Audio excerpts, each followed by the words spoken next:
Bonjour, je m'appelle Audrey, je suis française, je viens de Lyon. Bonjour, je m'appelle Noémie, je suis française également, j'ai 28 ans et je viens de Lyon également.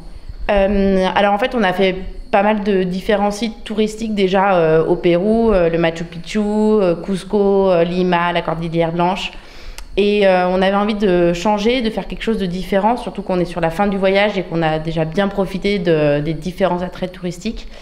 Et en fait, je suis très intéressée et on est très intéressé par le commerce équitable. Ça fait un petit moment qu'on s'intéresse à ce sujet.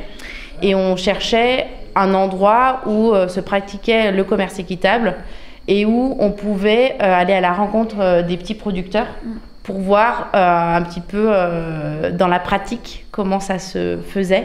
Parce qu'on a les belles théories qui se développent en France, en Europe, et on avait envie d'aller voir dans le concret comment ça se passait.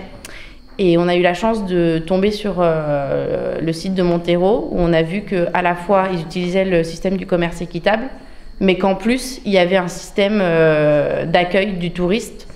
Et donc, on s'est dit que ce serait plus facile d'aller à la rencontre des agriculteurs. Et donc, c'était sur le chemin de l'Équateur. Et donc, on ne s'est même pas posé la question, on est venu à Montero. En premier lieu, l'accueil des gens. On est les gringos. Quand on passe dans le chemin, les gens nous appellent comme ça. Mais toujours avec le sourire. Et on a, contrairement à d'autres villages qu'on a pu traverser, les gens nous accueillent et sont vraiment, vraiment très ouverts.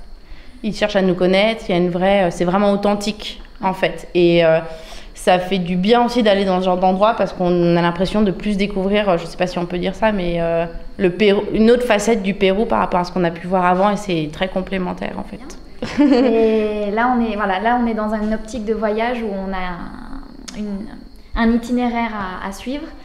Mais c'est vrai qu'on gardera de bons souvenirs de Montero et ce sera une étape particulière pour nous, qui est différente de toutes les autres étapes qu'on a pu faire au Pérou et dans les autres pays d'Amérique latine. Donc Montero, si on n'avait pas un petit peu fait des recherches, on n'aurait pas forcément, ça n'aurait pas été naturel pour nous de venir ici.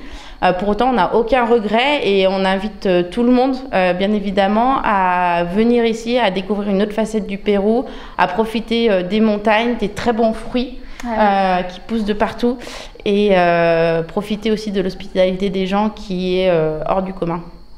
Et toi, Noémie? Tout pareil. C'est vraiment un endroit qui est même pas marqué sur la carte et qui n'est pas cité dans les guides touristiques, mais c'est un endroit qui mérite d'être découvert.